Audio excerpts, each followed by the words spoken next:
باوجود جب وہ اس پہ شدتیں لٹا رہا تھا وہ لمحات اسے اچھے سے یاد تھے۔ کہنے لگا، اچھا ایسی ویسی لڑکی نہیں ہو، پھر کوٹھے پر کیا کر رہی تھی؟ چلو اگر میں تمہیں کوٹھے سے لا بھی رہا تھا، اپنی گاڑی میں بٹھا کر اپنے گھر تک لایا، تو تم نے وہ سارا ڈرامہ کیوں نہیں رچایا جو اکثر لڑکیاں رچاتی ہیں؟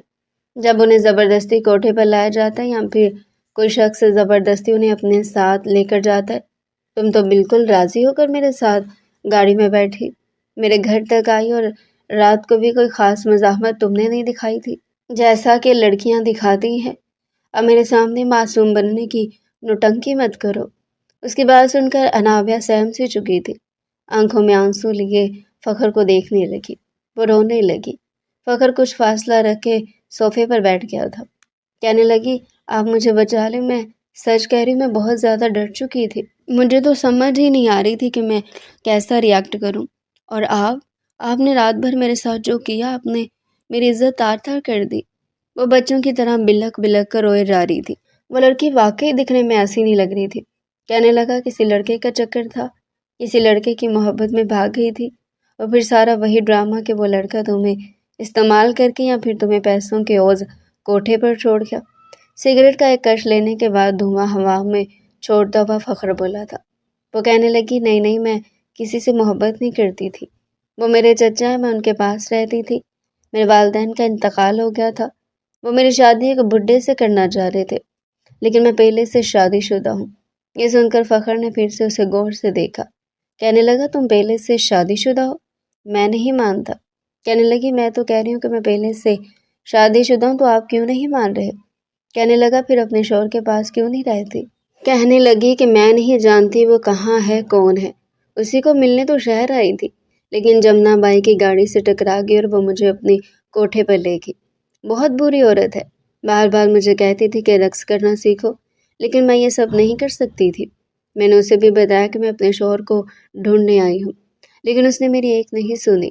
البتہ لیلا اچھی لڑکی ہے، میں 2 دن سے روئے جا رہی تھی اور لیلا کے کمرے میں ہی تھی۔ جب آپ نے لیلا کو سودا کیا تو لیلا کہنے لگی کہ یہ لڑکا بہت اچھا ہے، تمہاری مدد کر دے گا، ایسا کرو کہ میرے کپڑے پہن کر تم چلی جاؤ، لیکن آپ نے تو رات کو میری کوئی بات ہی نہیں سنی۔ یہ کہہ کر وہ آنسو بہانے لگی۔ آپ نے مجھے برباد کر دیا، خدا کے لیے مجھے واپس وہاں چھوڑ کر نہ آئیے گا۔ وہ لڑکی کافی بے وقوف اور معصوم قسم کی تھی۔ فخر کو سمجھ نہیں آ رہی تھی کہ کیا کرے اور کیا نہ کرے۔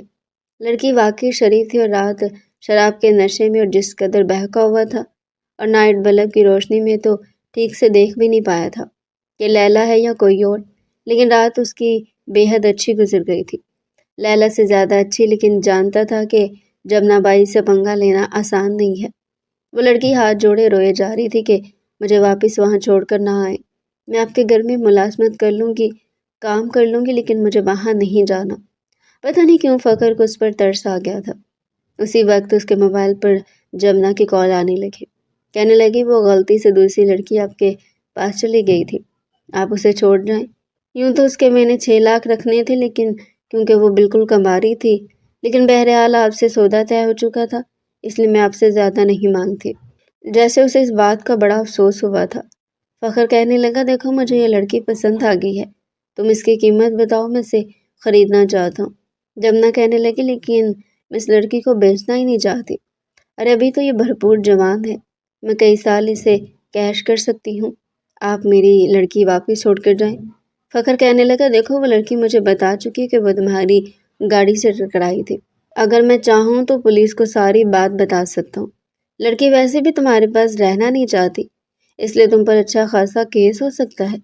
فخر جمنا بائی کو اچھے طریقے سے ڈرا چکا تھا۔ وہ کہنے لگی، نہیں، مجھ پر کوئی کیس مت کرنا، ایسا کرو اس لڑکی کو رکھ لو، ویسے بھی یہ میرے کسی کام کی نہیں ہے، جب سے آئی ہے ناک میں دم کر رکھا ہے، رو رو کے میرا کوٹھا سر پہ اٹھا رکھا ہے۔ فخر نے فون بند کر دیا۔ کہنے لگا، دیکھو جھاڑو پوچھا کے لیے ملازمہ آتی ہے، البتہ کھانا اچھا نہیں پکاتی، کھانا تم بنا دیا کرنا، برتن بھی دھو دیا کرنا۔ وہ کہنے لگی، ٹھیک ہے صاحب، جو آپ کہیں گے میں کر دوں گی، لیکن آپ میرے شوہر کو ڈھونڈ دیں گے۔ فخر کہنے لگا، ہاں بتاؤ، کوئی نام پتہ ہے تمہارے پاس؟ کہنے لگی، نہیں نام تو مجھے نہیں پتا، بچپن میں بس انگوٹھا لگوا دیا تھا نکاح نامے پہ، اس کا نام نہیں جانتی۔ وہ کہنے لگا، کوئی پتہ ہے تمہارے پاس اس کا؟ وہ کہنے لگی نہیں پتہ بھی نہیں ہے۔ وہ کہنے لگا اچھا تو پھر کوئی تصویر دے دو، اسے دیکھ کر ہی کچھ ڈھونڈنے کی کوشش کر لوں گا۔ کہنے لگی میں نے اسے دیکھا تک نہیں ہے، مجھے کیا پتا۔ فخر کو اس لڑکی کی عقل پر افسوس ہوا تھا، عجیب لڑکی تھی۔ کہنے لگا تمہیں یہ تک نہیں پتا تمہارا نکاح کس سے ہوا تھا، تم نے لڑکے کو دیکھا تک نہیں، اس کے بارے میں کچھ جانتی نہیں اور شہر میں اسے ڈھونڈنے آ گئی۔ یہ سن کر وہ لڑکی پھر سے رونے لگی، کہنے لگی آپ کو بتایا تو ہے میری چچی میرے نکاح پر نکاح کر رہی تھی، وہ بھی بڈھے سے، بھاگتی نہیں تو اور کیا کرتی۔ وہ کہنے لگا بھاگنے سے پہلے اپنے شوہر کا پتہ تو اسے اپنے پاس رکھتی، اب جس کو تم نہیں جانتی اسے میں کیسے جان سکتا ہوں۔ فی الحال ہو تو تم کھانا بناؤ، یہ کہہ کر وہ اپنے کمرے میں جا چکا تھا۔ نہا دھو کر تیار ہو کر اپنے آفس چلا گیا۔ رات کو جب واپس آیا تو کھانے کی خوشبو نے اس کی بھوک کو بڑھایا تھا۔ فریش ہو کر جب ٹیبل پر بیٹھا تو اس لڑکی نے بریانی اور قورمہ اور نہ جانے کیا کچھ رکھا تھا۔ وہ بڑا خوش ہوا تھا، پہلا ہی نوالا کھاتے وہ واہ واہ کر اٹھا تھا۔ کہنے لگا تمہارے ہاتھ میں تو جادو ہے۔ انابیہ بھی بہت خوش ہوئی تھی، کہنے لگی یہ تو کچھ بھی نہیں، مجھے تو اس سے بھی زیادہ اچھی اچھی چیزیں پکانی آتی ہے۔ وہ کہنے لگا روز ایسے ہی کھانے بنانا۔ کہنے لگی ٹھیک ہے، پھر کہنے لگی آپ مجھے تھوڑی سی تنخواہ دے دیا کریں گے۔ یہ سن کر فخر کا چمچ ہاتھ میں رکا تھا، کہنے لگا تم نے پیسے کا کیا کرنا ہے؟ کہنے لگی جمع کروں گی اپنے پاس، اب ساری زندگی مجھے آپ کے ساتھ تھوڑی رہنا ہے، آپ کوئی میرے شوہر تھوڑی ہیں، ظاہر سی بات ہے مجھے اپنے بارے میں بھی سوچنا ہے، میں نے سنا شہر میں کام کرنے کے بہت پیسے ملتے ہیں۔ وہ کہنے لگا تم کہاں سے آئی ہو؟ کہنے لگی گاؤں سے۔ فخر کہنے لگا کیا نام ہے تمہارے گاؤں کا؟ اس بار انابیہ کچھ چپ سی ہوئی تھی، پھر اس نے ایک دوسرے گاؤں کا نام بتا دیا۔ جب فخر نے اسے اس کا نام پوچھا تو کہنے لگی میرا نام نور بانو ہے۔ اس نے اپنا اصل نام نہیں بتایا تھا کہ کہیں اس کا چچا چچی اسے ڈھونڈتے ہوئے یہاں تک نہ پہنچ جائے۔ کھانا کھانے کے بعد وہ کہنے لگا دیکھو تم ایسا کرو کہ اتنا بڑا گھر ہے، گھر کے اندر ہی کسی ایک کمرے میں سو جایا کرو، کوارٹر میں مت سویا کرو، اور کوئی تم سے پوچھے کہ تم کون ہو تو ایسے جھوٹ بول دینا کہ تم میری کزن ہو۔ یہ سن کر وہ خوش ہو گئی۔ سامنے گیسٹ روم تھا، وہاں پر وہ جا کر سو گئی۔ اگلے روز فخر جب آفس جانے لگا تو کہنے لگی سنے صاحب جی۔ وہ کہنے لگا کیا ہے؟ کہنے لگی میرے پاس کپڑے نہیں ہیں، اگر آپ کو اعتراض نہ ہو تو میری تنخواہ میں سے مجھے کچھ ایڈوانس پیسے دے دے یا پھر مجھے کپڑے لا دے، میری تنخواہ میں سے کاٹ لیجیے گا۔ فخر کہنے لگا اچھا ٹھیک ہے، آفس سے واپس آتے ہوئے میں تمہیں کپڑے لا دوں گا۔ بہرحال رات کو آفس سے آتے ہوئے وہ اس کے لیے سلے سلائے کپڑے اٹھا کر لے آیا تھا اور وہ اسی میں خوش ہو گئی تھی۔ جتنی معصوم تھی اتنی بے وقوف تھی۔ ایک بار کپڑے استری کرنے والی ملازمہ نے چھٹی کر لی۔ فخر نے کہا کہ ایسا کرو میرے کپڑے پریس کر کے میرے کمرے میں رکھ دینا، میں نہانے جا رہا ہوں۔ وہ کہنے لگی جی صاحب جی ٹھیک ہے۔ وہ کپڑے پریس کر کے جیسے ہی کمرے میں آئی تو عین اسی وقت فخر بھی نہا کر تولیہ باندھے باہر آیا تھا۔ فخر کو تولیے میں دیکھ کر وہ بری طرح سے گڑبڑائی تھی، اپنی آنکھوں پر ایک ہاتھ رکھ لیا۔ میں نے کچھ نہیں دیکھا جی، سچ میں نے کچھ نہیں دیکھا۔ فخر خود بھی کچھ تذبذب کا شکار ہوا تھا، اس کے ہاتھ سے اپنے کپڑے پکڑے، کہنے لگا جاؤ باہر۔ وہ ویسے ہی آنکھوں پر ہاتھ رکھے اس کے کمرے کے دروازے تک پہنچی تھی۔ اسے لگا شاید ابھی بھی کمرے کا دروازہ نہیں آیا، اس لیے دھاڑ سے سر دروازے پر لگا تھا، کیونکہ آنکھوں پر ہاتھ رکھا ہوا تھا، سر پہ اچھی خاصی چوٹ لگی تھی، لیکن پھر آنکھیں کھول کر جلدی سے دروازہ کھول کے باہر نکل گئی۔ پاگل، بے وقوف، اندھی کہیں کی، فخر منہ میں بڑبڑایا تھا۔ بہرحال کپڑے تبدیل کر کے جب باہر آئے تو وہ ناشتہ لگا رہی تھی، لیکن نظریں نہیں اٹھا پا رہی تھی۔ فخر نے بھی ناشتہ کیا اور اپنے آفس چلا گیا، لیکن وہاں اس کے لیے ایک اور دھماکے دار خبر موجود تھی۔ جیسے ہی وہ اپنے آفس میں داخل ہوا، اس کی سیکرٹری کہنے لگی سر آپ کے والد کے وکیل آئے ہیں۔ وہ کہنے لگا کہ کیا مطلب، کیوں آئے ہیں؟ کہنے لگی پتہ نہیں، کہتے ہیں کہ آپ سے بات کرنی ہے۔ فخر نے کہا اچھا ٹھیک ہے، آپ وکیل کو میرے آفس میں بھیج دیں۔ جیسے ہی وکیل سامنے کرسی پر بیٹھا، کہنے لگا پچھلے 4 مہینے سے آپ 20-25 لاکھ روپے بینک سے نکال چکے ہیں۔ فخر کے ماتھے پر بل پڑے تھے، کہنے لگا آپ کون ہوتے ہیں پوچھنے والے؟ وہ کہنے لگا جہاں تک میں نے پوچھ گچھ کی ہے یہ 25 لاکھ روپے آپ کے کاروبار میں انویسٹ نہیں ہوا۔ فخر کو اس بات پر غصہ آیا، کہنے لگا آپ کون ہوتے ہیں میرے معاملات میں ٹانگ اڑانے والے؟ وہ کہنے لگا آپ کے والد کی وصیت تھی، جتنے پیسے آپ خرچ کر چکے اس سے زیادہ آپ کو اپنے اکاؤنٹ سے کچھ نہیں ملے گا۔ یہ سن کر وہ سیدھا ہو کر بیٹھا تھا۔ کہنے لگا کیا مطلب؟ کیا ہے میرے باپ کی وصیت؟ وہ کہنے لگا کہ آپ کا نکاح آپ کے والد نے چند سال پہلے کیا تھا اپنے ایک دوست کی بیٹی سے، اور اس پر یہ لکھا تھا کہ ان کی باقی کی جائیداد سب کچھ ان کی بہو کے نام ہے، اور جب تک وہ آپ کے بینک چیک پر سائن نہیں کرے گی آپ مزید پیسے نہیں نکلوا سکتے۔ یہ سن کر فخر کے ہوش اڑ کے رہ گئے تھے۔ وہ تو بھولا بیٹھا تھا کہ اس کے باپ نے 4 سال پہلے اس کا نکاح کروایا تھا، اور وہ بھی زبردستی اپنے بیمار دوست کی خواہش پر۔ اس کا نکاح اس کی بیٹی سے ہو گیا تھا۔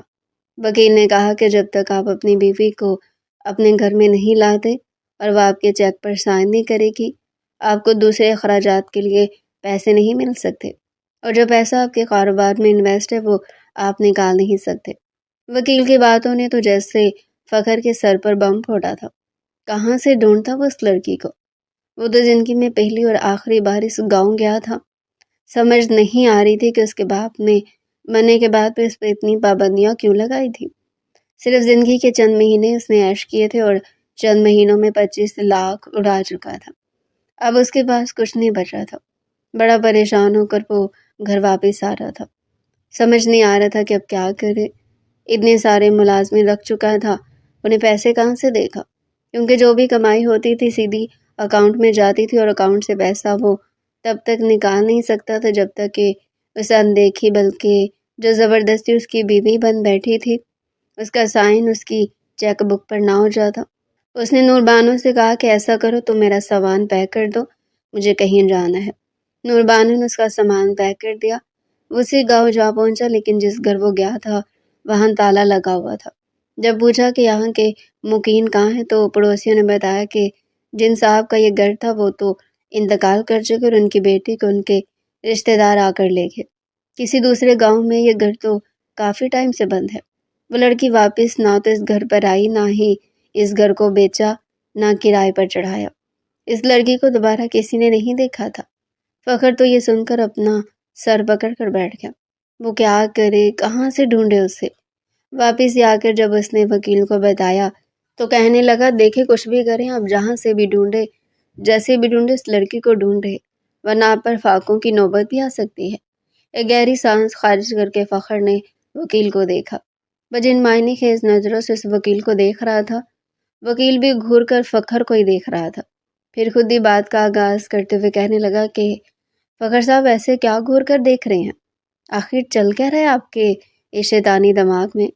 فخر اپنی کن پٹی کھجانے کے بعد ایک گہری سانس خارج کر کے کہنے لگا دیکھیے وکیل صاحب، میرے والد صاحب آج سے 7 مہینے پہلے وفات پا چکے ہیں۔ یہ جائیداد صرف اور صرف میری ہے کیونکہ میں ان کا اکلوتا بیٹا ہوں، اور واضح الفاظ میں آپ کو بتا چکا ہوں کہ میں اس لڑکی کو ڈھونڈنے گیا تھا مگر وہ مجھے نہیں ملی۔ اب اتنی بڑی دنیا میں اسے کہاں سے ڈھونڈوں گا؟ آپ میری بات سنیں، ہم ایک ڈیل کرتے ہیں۔ وکیل بھی بڑی فرصت سے اپنی ٹھوڑی کے نیچے ہاتھ رکھ کر اس کی بات سن رہا تھا۔ بنویں چکا کر گویا کہنے لگا کہ بولو کیا ڈیل کرنی ہے؟ فخر کہنے لگا کہ میں آپ کو 50 لاکھ روپے دوں گا، آپ میرے والد کی وصیت کا یہ پیپر میرے حوالے کر دیں اور بھول جائیں کہ میرے والد نے کوئی وصیت بھی کی تھی۔ 50 لاکھ کی رقم کوئی کم نہیں ہوتی۔ اس کے علاوہ اگر آپ کہیں گے تو میں آپ کے بچوں کا خرچ تک اٹھانے کو تیار ہوں۔ آپ کے بڑے بیٹے کو میں اپنی کمپنی میں اچھی جاب پر بھی پوسٹ کروا دوں گا۔ وہ کسی بھی طرح وکیل کو اپنے باتوں میں لینا چاہتا تھا مگر وکیل نے تو ہاتھ کھڑے کر دیے تھے۔ واضح الفاظ میں کہہ چکا تھا کہ میں نے آپ کے والد صاحب کا نمک کھایا ہے، میں نمک حرامی نہیں کر سکتا، اور اگر دوبارہ آپ نے میرے ساتھ ایسی بات کی تو میں آپ کے والد کی وصیت کے مطابق اس پوری جائیداد کو ضبط کروا کے ٹرسٹ میں دلوا دوں گا۔ فخر تو سر پکڑ کر بیٹھ چکا تھا۔ کہاں سے لاتا اس لڑکی کو جسے اس نے نکاح کرتے ہوئے بھی نہیں دیکھا تھا؟ فخر گرایا تو ایک بار پھر کھانے کی اشتہا انگیز خوشبو نے اسے خوش آمدید کہا تھا، مگر آج جب اس نے ڈائننگ ٹیبل پر بریانی، میکرونی، سیخ کباب، ساتھ میں رائتا، سلاد اور وائٹ قورمہ دیکھا تو اس کا بی پی ہائی ہو چکا تھا۔ تبھی کسٹرڈ کا باؤل اٹھا کر انابیہ باہر آئی تھی۔ کہنے لگی صاحب جی آپ آ گئے، میں نے آپ کے لیے کھانا تیار کر دیا ہے۔ آپ جلدی سے فریش ہو کر آ جاؤ، پھر کھانا کھا لیں، وہ مسکرا کر بولی تھی، جبکہ فخر چلا اٹھا تھا۔ کہنے لگا، فار گاڈ سیک، یہ سب کچھ کیا ہے؟ تم نے اتنی زیادہ ڈشز بنا لی، جانتی بھی ان کی قیمت کیا ہے؟ پاگل ہو گئی ہو کیا؟ مجھ سے پوچھ تو لیتی کیا بنانا ہے کیا نہیں بنانا۔ انابیہ بھی گھبرا چکی تھی، کہنے لگی کہ کیا ہو گئے؟ آپ نے تو خود ہی کہا تھا کہ آپ کو کھانے میں 4 سے 5 ڈشز لازمی چاہیے۔ آپ نے مجھے بتایا نہیں تھا، آپ کا کچھ اور کھانے کو من کر رہا تھا، مگر وہ اس پر دہاڑا تھا۔ اس نے صرف چپاتی اور وائٹ قورمہ رکھوایا تھا، باقی سب کہنے لگا کہ جا کر فریج میں رکھو، یہ سب میں کل کھاؤں گا۔ انابیہ تو جتنی بھی حیران ہوتی اتنا کم تھا۔ آخر ہو کیا گیا تھا؟ کہیں کمپنی میں کوئی لاس ہو گیا ہو؟ فریش ہو کر فخر آیا تو وہ اس سے پوچھنے لگی کہ صاحب جی سب خیریت ہے؟ کہیں آپ کی فیکٹری میں کوئی آگ باگ تو نہیں لگی؟ فخر اسے کھا جانے والی نظروں سے دیکھنے لگا۔ وہ کہنے لگی کہ نہیں وہ میں بس اس لیے کہہ رہی تھی کہ ٹی وی ڈراموں میں ایسے ہی ہوتا ہے نا، جب امیر لوگ ایک دم سے ہوا میں باتیں کرتے کرتے منہ کے بل زمین پر گرتے ہیں تو ایسے ہی سب سے پہلے کھانے پینے پر ہی پابندی لگانا شروع کرتے ہیں۔ کہیں آپ مجھے نوکری سے تو نہیں نکال دیں گے؟ نہیں صاحب جی، یہ ظلم مجھ پر مت کرنا، اس بڑی دنیا میں آپ کے علاوہ میرا کوئی سہارا نہیں ہے۔ بے شک تنخواہ نہیں دینا، وہ تو جو منہ میں آیا بولتی جا رہی تھی۔ فخر جو پہلے ہی کافی ڈسٹرب تھا، دونوں ہاتھ اس کے آگے باندھ کر کہنے لگا، چپ کر جاؤ میری ماں، کتنا بولو گی؟ ایک تو ویسے میں پریشان اور اوپر سے تمہاری بک بک، چپ کر جاؤ۔ وہ بچوں کی طرح اپنے ہونٹوں پر انگلی رکھے کہنے لگی کہ ٹھیک ہے، چپ ہوں، نہیں بول رہی اب میں۔ اسے یوں دیکھ کر فخر بھی صوفے پر بیٹھ چکا تھا۔ کہنے لگا، اب دوبارہ مجھے یہاں پر دکھائی مت دینا، اپنے کمرے میں چلی جاؤ، بلا وجہ دماغ خراب کرنے کے لیے آ جاتی ہو۔ وہ اپنے لبوں پر انگلی رکھے فوراً بھاگتے ہوئے اپنے کمرے کی طرف جا رہی تھی، جب کچھ یاد آنے پر رک گئی۔ فخر اسے رکا دیکھ کر کہنے لگا کہ اب کیوں رک گئی ہو؟ وہ کہنے لگی کہ میں نے کچھ نہیں کھایا، اگر آپ کہیں تو میں یہ سیخ کباب کی پلیٹ اور رائتہ لے جاؤں۔ فخر اس سے پہلے کہ جواب دیتا، اس سے پہلے وہ پلیٹ اٹھا کر کمرے میں پہنچ چکی تھی اور دروازہ دھڑام سے بند کر گئی تھی۔ کہیں نہ کہیں سے تو اسے اپنی خواہش پوری کرنی تھی۔ دھیرے دھیرے اس نے سارے ملازمین کو نکال دیا، جو پیسے گھر پڑے تھے ان سے انہیں تنخواہیں دی تھی۔ گھر کی بجلی جس کا بل لاکھوں میں آتا تھا، اس نے صرف اپنا ایک کمرہ، لاؤنج، کچن اور انابیہ کے کمرے کے علاوہ باقی تمام تر روشنیاں بند کروا دی تھی۔ کچھ سوچتے ہوئے اس نے اپنے گھر کے اوپر والا پورشن کرائے پر دینے کا بھی سوچا۔ گھر اچھا تھا، لوکیشن اچھی تھی، اس لیے جیسے اس نے اشتہار لگوایا تو اگلے ہی روز 5 فیملیز ایک ساتھ گھر دیکھنے آ چکی تھی، جن میں سے ایک فیملی شریف تھی اور اچھا کرایہ دینے کو تیار تھی، اس لیے فخر اسے اوپر کا پورشن دکھا چکا تھا۔ نیچے پورشن میں صرف فخر اور انابیہ ہی رہ رہے تھے۔ فخر کافی چپ چپ رہنے لگا تھا۔ شام جب آفس سے فخر گھر آیا تو گھر میں قدم رکھتے سامنے کا منظر دیکھ کر فخر کے قدم وہیں رک چکے تھے، کیونکہ سامنے انابیہ پودوں کو پانی دے رہی تھی، ہاتھ میں پائپ پکڑے کیاریوں میں پانی دے تو رہی تھی، مگر اس نے اپنے کپڑے بھی گیلے کر رکھے تھے۔ فخر کے سوئے ہوئے جذبات ایک بار پھر ٹھاٹھے مارتے ہوئے دریا کی طرح جاگ چکے تھے۔ وہ چلتا ہوا اس کے قریب آ کر کھڑا ہو چکا تھا۔ ہر ہفتے میں 1 سے 2 بار تو لازمی اس کا چکر کوٹھے پر لگتا تھا۔ کسی نہ کسی لڑکی کے ساتھ وقت گزارنا تو جیسے اس کی عادت ہی بن چکی تھی۔ لڑکیوں کے حسن سے اپنی آنکھیں وہ ٹھنڈی کرتا ہی رہتا تھا، مگر پیسوں کی کمی ایسی ہوئی تھی کہ ایک پل کو وہ سب کچھ بھول ہی چکا تھا۔ وہ چلتا ہوا انابیہ کے پیچھے آ کر کھڑا ہو گیا۔ انابیہ کو جب اپنے پیچھے کسی کا احساس ہوا تو فوراً پلٹ کر اس نے پیچھے دیکھا اور فوراً اپنے باریک دوپٹے سے اپنے وجود کو چھپانے کی ناکام کوشش کرنے لگی، ہڑبڑاتے ہوئے کہنے لگی کہ صاحب جی آپ کب آئے؟ مگر اس لڑکی کے کپ کپاتے ہوئے لبوں کو دیکھ کر تو اس سے رات کے وہ منظر یاد آنے لگے تھے۔ کہنے لگا کہ ابھی آیا ہوں، تم یہاں پر کیا کر رہی ہو؟ وہ کہنے لگی کچھ نہیں، جب سے آپ مرجھائے ہیں آپ کے یہ پودے بھی مرجھا چکے ہیں، نہ کچھ بولتے اور نہ ہی یہ بول کر مجھے کچھ بتاتے ہیں، نہ آپ میرا شوہر ڈھونڈ کر مجھے دے رہے ہیں، اوپر سے آپ خود بھی کنگال ہو چکے ہیں۔ مجھے تو سمجھ نہیں آ رہی کہ پتہ نہیں میرا کیا بنے گا۔ وہ تو اپنے سر پر خود کو ہی تھپڑ مار کر بولی تھی، اور فخر کہنے لگا کہ چپ چاپ میرے لیے کافی بنا کر لاؤ، سمجھی؟ پتہ نہیں کہاں سے باتیں نکال کر لے آتی ہو۔ وہ جا کر صوفے پر بیٹھ چکا تھا۔ مگر بار بار اسے شدت سے یہ طلب محسوس ہو رہی تھی کہ وہ کہیں سے کوٹھے پر جائے اور ایک بار پھر ناچتی ہوئی رقصاؤں کو دیکھے، ان کی رعنائیوں میں خوش آ جائے۔ وہ دوست جو اب تک اس کے پیسوں پر عیش کرتے آ رہے تھے، اس نے سیدھا اپنے دوستوں کا نمبر ملایا تھا۔ جیسے اس نے اپنی صورتحال کے بارے میں بتایا اور یہ کہا کہ آج کوٹھے پر چلتے ہیں، مگر آج کی محفل تم لوگوں کی طرف سے ہوگی، تو سبھی بہانہ بنا چکے تھے کیونکہ کوئی بھی اس کی طرح لاکھوں روپے کوٹھے پر خرچ نہیں کر سکتا تھا۔ یوں ایک بار پھر فخر کا دھیان اس لڑکی کی طرف آمادہ ہونے لگا تھا۔ بار بار اس کا ذہن اس رات کو یاد دلا رہا تھا جب یہ لڑکی اس کی باہوں میں تھی اور وہ اس پر اپنی شدتیں لٹا رہا تھا۔ دل اسے اکسانے لگا کہ ایک بار تو اس لڑکی کے ساتھ وقت گزار ہی چکے ہو، ایک بار پھر کیوں نہیں؟ یہ لڑکی تو تمہاری دسترس میں ہے، پھر ہے بھی اتنی خوبصورت، جس طرح اس رات تمہاری دسترس میں یہ کچھ نہ کر پائی اب بھی نہیں کر پائے گی۔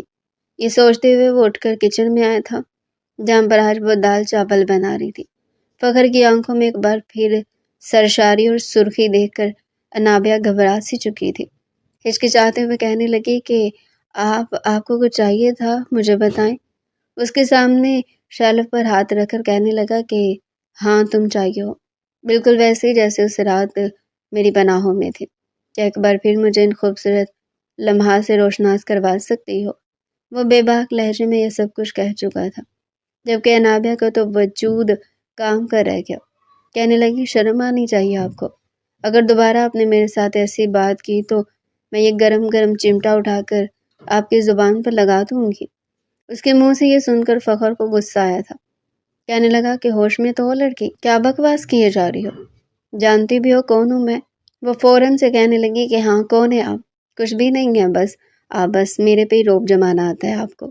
یہ بات یاد رکھیے کہ اگر میں بھی آپ کو چھوڑ کے چلی گئی نا تو اور کوئی بھی آپ کو نہیں ملے گا جو آپ کو وقت پر کھانا بنا کر دے، وہ بھی اتنے مزے کا۔ یہ بات تو واقعی سچ تھی۔ فخر اس سے کچھ دور ہٹ چکا تھا مگر وہ لڑکی اس کے ذہن سے نکل ہی نہیں رہی تھی۔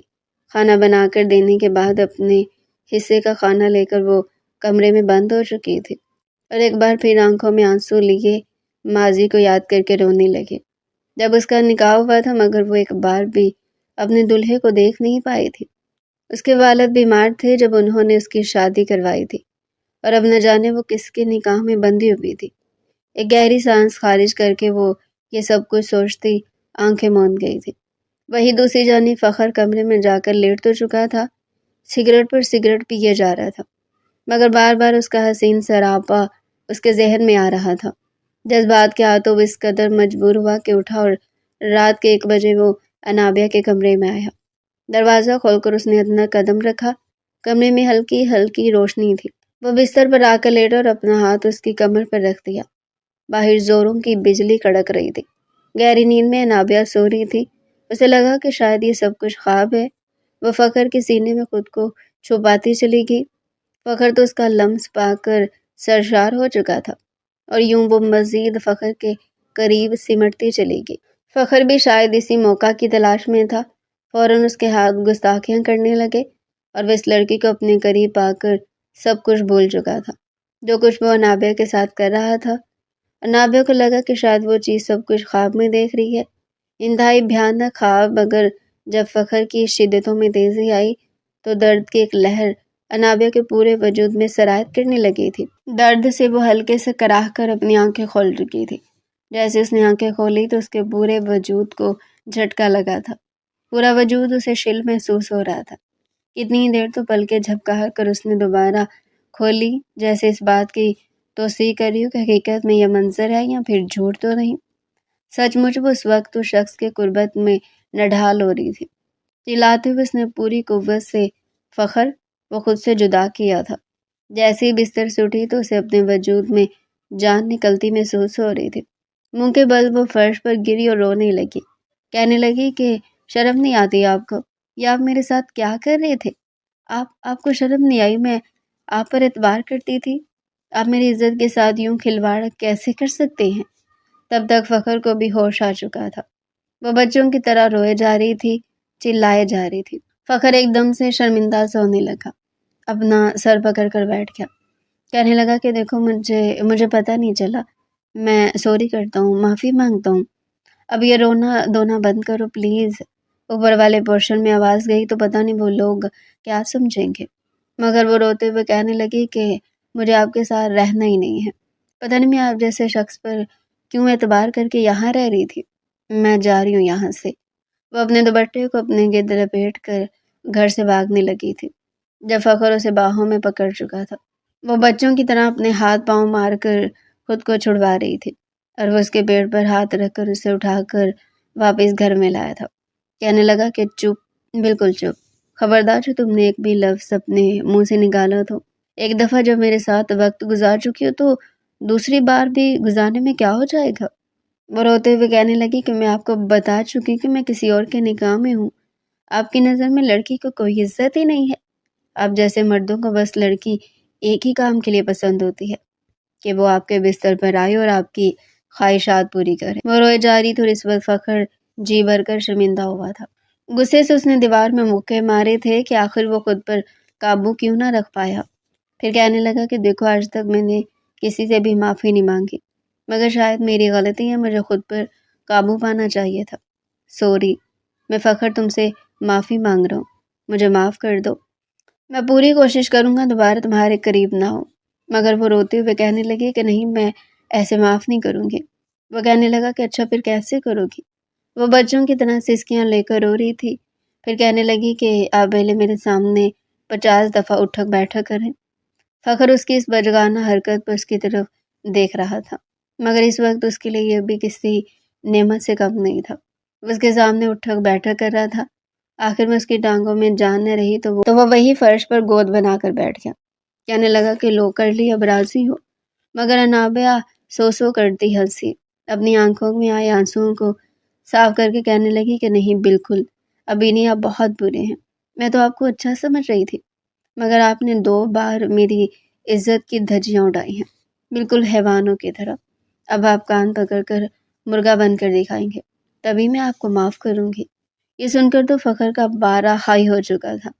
وہ فوراً غصے سے آگے بڑھ کر اس سے مکہ دکھا کر کہنے لگا، تمہاری یہ بیجا فضول کی باتیں ماننے سے بہتر نہیں ہے کہ میں تیسری بار بھی تمہاری وہ حالت کر دوں وہ تم یہ سب کچھ بولنے کے قابل نہ رہو، بلا وجہ ہی سر پر چڑھتی جا رہی ہو، لگتی کیا ہو میری تم جو سر پر چڑھ کر ناچ رہی ہو؟ ہاں، وہ غصے سے اس پر رعب جماتے ہوئے بولا تھا، مگر وہ بھی آگے سے سینہ تان کر کھڑی ہو چکی تھی۔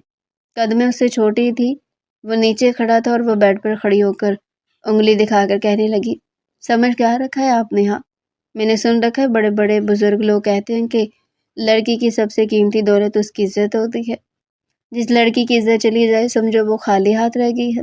2 بار آپ نے میری عزت کی دھجیاں اڑائی ہے، سمجھے عزت تو اب آپ نے رون ڈالی، اس لیے اب میں آپ سے نہیں ڈرتی۔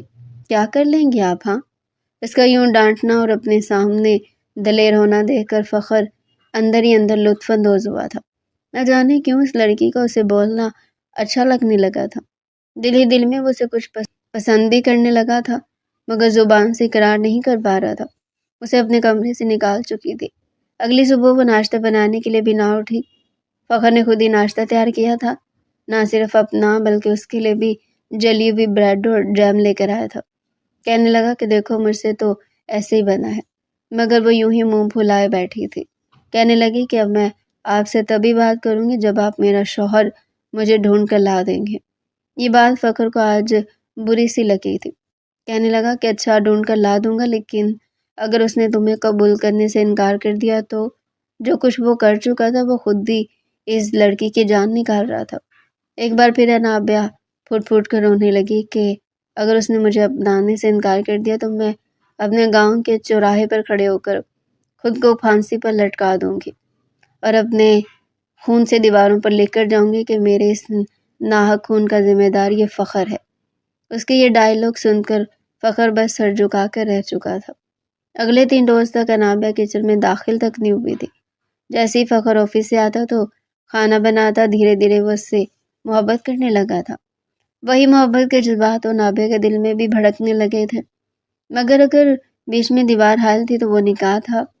اوپر والے پورشن سے ملنے والے کرائے سے جو رقم مل رہی تھی اسے وہ گھر کا خرچ چلا رہا تھا۔ جب ایک شام وہ انابیہ کو لے کر گھر کا کچھ سامان لینے کے لیے باہر آیا تو تبھی وہاں پر انابیہ کے چچا نے اسے دیکھ لیا تھا۔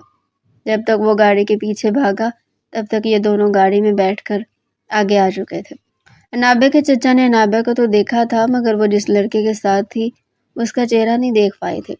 گھر تک وہ پیچھا کرتے آئے تھے۔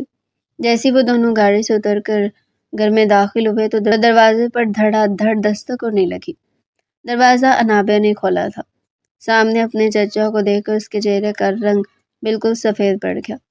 اندر آ کر وہ کہنے لگے، انابیہ تو یہاں پر کیا کر رہی ہے؟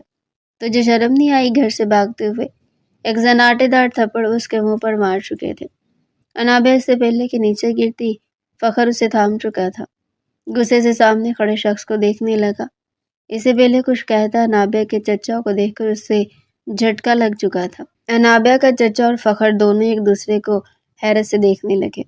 کچھ سوچ کر فخر کہنے لگا، آپ تو مستقیم انکل ہیں نا؟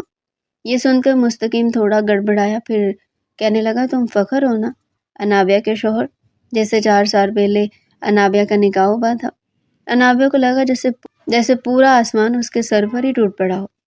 وہ کہنے لگا کہ انکل، انابیہ اب کہاں ہے؟ اور یہ لڑکی آپ کی کیا لگتی ہے؟ چونکہ انابیہ نے اپنا نام نور بانو بتا رکھا تھا، ایک پل کو تو فخر کو کچھ سمجھ نہیں آیا تھا کہ ہو کیا رہا ہے۔ انابیہ کا چچا کہنے لگا، کون نور بانو؟ یہ کوئی نور بانو نہیں، یہ انابیہ ہی ہے، تمہاری بچپن کی منقوہ جسے تم لوگوں کے باپ نے آپس میں نکاح کروا دیا تھا۔ انابیہ کا تو چہرہ سرخ لال ہو چکا تھا۔ ایک ایک لمحہ اسے یاد آنے لگا تھا جب وہ فخر کے ساتھ گزار چکی تھی۔ فخر ہی اس کا شوہر تھا۔ فخر کی تو خوشی کی کوئی انتہا نہیں رہی تھی۔ انابیہ کو دیکھ کر تو اس کے چہرے پر جیسے بہار لوٹ آئی تھی۔ جس لڑکی کو وہ ڈھونڈ رہا تھا وہ تو اس کے گھر میں ہی موجود تھی۔ مستقیم کہنے لگا کہ اس لڑکی کو میرے حوالے کر دو، میں اس نکاح کو نہیں مانتا۔ بچپن میں وہ کاغذی رشتہ انگوٹھے کی چھاپ سے طے ہوا تھا۔ اس لڑکی کو بالکل اندازہ نہیں تھا کہ اس کا نکاح ہو رہا ہے، اس لیے نکاح خود بخود ختم ہو چکا ہے۔ مستقیم صاحب کسی بھی طرح اسے وہاں سے لے کر جانا چاہتے تھے، مگر فخر اس کا ہاتھ پکڑ گیا۔ کہنے لگا کہ بیوی ہے یہ میری، کوئی بچی نہیں تھی، سمجھدار تھی۔ یہ تو خدا کا شکر ہے کہ میری بیوی مجھ تک باحفاظت پہنچ گئی، جبکہ نکاح پر نکاح کروانے پر میں آپ پر اچھا خاصا کیس کر سکتا ہوں۔ مستقیم صاحب گھبرائے تھے۔ انابیہ کو ایک نظر دیکھنا چاہا مگر وہ فخر کے پیچھے چھپ چکی تھی۔ مجبوراً انہیں وہاں سے جانا پڑا۔ دونوں تو اتنی دیر خاموشی سے ایک دوسرے کو دیکھتے رہے اور اگلی پل مسکراتے ہوئے وہ فخر کے سینے سے لگ چکی تھی اور پھوٹ پھوٹ کر رونے لگی۔ کہنے لگی، میں آپ کی بیوی تھی تو آپ میرے شوہر تھے، یہ تو بالکل فلمی سین ہی ہو گیا نا، آپ نے مجھے پہچانا نہ میں نے آپ کو۔ فخر اس کی اس بات پر ہنس دیا تھا۔ نہ جانے کیوں اس کی آنکھوں میں آنسو آ چکے تھے۔ شاید اس نے انابیہ سے جس قدر محبت کی تھی اس لیے وہ اسے مل چکی تھی۔ وہ اسے سینے سے بھینچ کر لگاتے ہوئے اس کے بولے ہوئے جھوٹ کو یاد کر کے اس کی کمر میں ایک مکہ مار چکا تھا۔ کہنے لگا، جھوٹ کیوں بولا تھا کہ تمہارا نام نور بانو ہے اور گاؤں کا نام بھی غلط بتایا تھا؟ جی تو چاہ رہا ہے کہ تمہیں ایسی سزا دوں کہ بس تمہارے لیے بستر سے ہلنا بھی 2 بار ہو جائے۔ اگر تم سچ بتا دیتی تو شاید میں پہلے ہی جان لیتا کہ تم میری بیوی ہو۔ پہلے جو وہ روئی جا رہی تھی، پھر ایک دم سے جدا ہوگی، چہرے پر سنجیدگی تھی۔ فخر کہنے لگا کہ اب کیا ہوا ہے؟ وہ منہ سجا کر کہنے لگی کہ میں نے بالکل بھی یہ امید نہیں کی تھی کہ میرا شوہر ایسا نکلے گا، کوٹھے پر جاتا ہوگا، لڑکیوں کے ساتھ تعلق بناتا ہوگا، اور پتہ نہیں میرے سے پہلے کتنی لڑکیاں یہاں پر آئی ہوں گی۔ یہ تو آپ کے والد نے میرے سائن کے بغیر رقم نکالنے پر پابندی لگوا دی، ورنہ آپ تو اب تک نہ جانے کتنی لڑکیوں کے ساتھ۔ یہ سوچ کر وہ چہرہ چھپا کر ایک بار پھر پھوٹ پھوٹ کر روئی تھی، اور فخر کا جی چاہا کہ وہ چلو بھر پانی میں ڈوب مرے۔ واقعی اس نے غلط تو کیا تھا، مگر جب سے یہ لڑکی اس کی زندگی میں آئی تھی اس نے دوبارہ کسی لڑکی کی طرف آنکھ اٹھا کر نہیں دیکھا تھا۔ محبت واقعی انسان کو سدھار دیتی ہے، اور انابیہ کی محبت نے اسے سدھار دیا تھا۔ ایک گہری سانس خارج کر کے کہنے لگا کہ مجھے معاف کر دو۔ پتہ نہیں کیسے، شاید ماں نہیں تھی نا میری جو میری تربیت کرتی، مجھے سمجھاتی۔ باپ جو سمجھاتا تھا بس دوستوں کی باتوں میں آ کر مجھے یہی لگتا کہ میرا باپ میرا دشمن ہے، مگر شاید وہ ٹھیک کہتے تھے، مجھے معاف کر دو۔ اس کے آگے ہاتھ جوڑ گیا تھا، اور انابیہ بس نفی میں سر ہلا کر وہاں سے آگے بڑھ چکی تھی۔ انابیہ نے سائن کیے تھے تو ایک بار پھر فخر کے بینک اکاؤنٹس بحال ہو چکے تھے، سب کچھ معمول پر آ چکا تھا۔